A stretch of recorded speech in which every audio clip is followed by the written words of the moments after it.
not acceptable. And I think the real answer is Jeffrey Epstein was working on behalf of intel services, probably not American.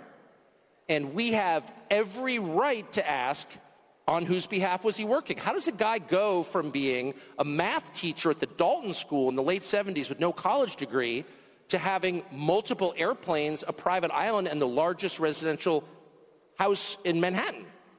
Where did all the money come from? And no one has ever gotten to the bottom of that because no one has ever tried. And moreover, it's extremely obvious to anyone who watches that this guy had direct connections to a foreign government. Now, no one's allowed to say that that foreign government is Israel because we have been somehow cowed into thinking that that's naughty. There is nothing wrong with saying that. There is nothing hateful about saying that.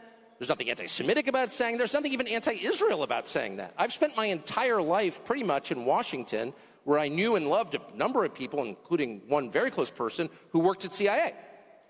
That has never prohibited me from saying, I think the CIA has done some horrible things, murdered a bunch of people, participated in the murder of a sitting U.S. president. It's got a whole trail of crimes. That doesn't make me a disloyal American. It doesn't make me anti-American in any sense. So criticizing the behavior of a government agency does not make you a hater. It makes you a free person. It makes you a citizen. You're allowed to do that because you're not a slave. You're a citizen. And you have a right to expect that your government will not act against your interests, and you have a right to demand that foreign governments not be allowed to act against your interests. So I think it's better just to say it right out loud. Did this happen? And of course, that question has been asked to the government of Israel, and their answer is, we're not going to tell you. And I think our answer should be, no.